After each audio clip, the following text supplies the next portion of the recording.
Hi! Welcome to my vlog. Magandang hapon. Tag-ulan na naman po. Grabing lakas ng ulan. Ayan, bumaba na naman ako dito sa babuyan kasi po nanganak ang aking inahin. Bali, 117 days siya bago nanganak. Kanina nga lang pala siya nanganak. Mga 6 a.m. Bali, natapos siya mga 11. Grabe, sobrang tagal. Ang tagal niya manganak.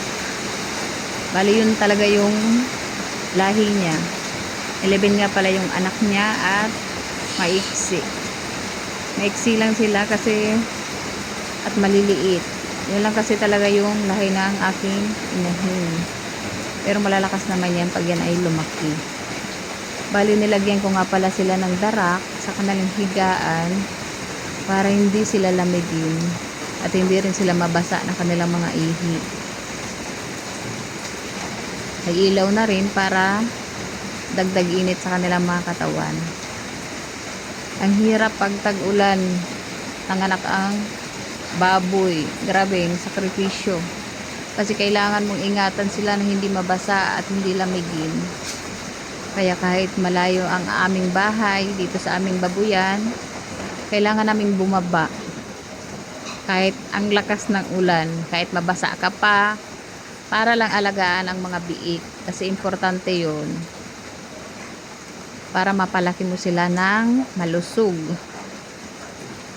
Kaya naman heto, dito din kami natutulog sa aming babuyan para naman ma-sure talaga na mapadidi namin sila ng maayos. Nang inahin naman, sige lang kain. Actually, pinakain namin yan kahit sinasabi ng iba na wag pakainin pag bagong anak. Gutom na kasi talaga siya. Hindi din siya maghiga kung hindi siya pakainin. Kaya kailangan din talaga na pakainin na. Para may madidi din yung mga biik. Maganda din talaga pag marami ang anak ng biik.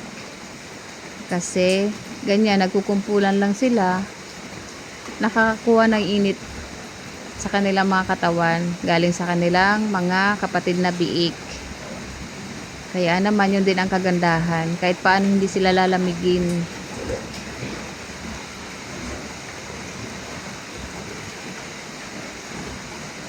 Yan.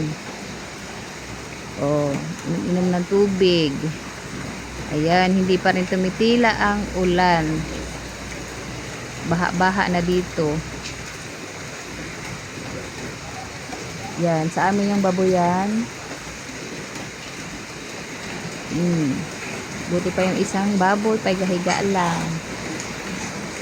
Yan pala yung bagong inahin namin na kakabitaw lang ng mga anak niya. Bali, nabarakuhan din siya ng mga nakaraang araw.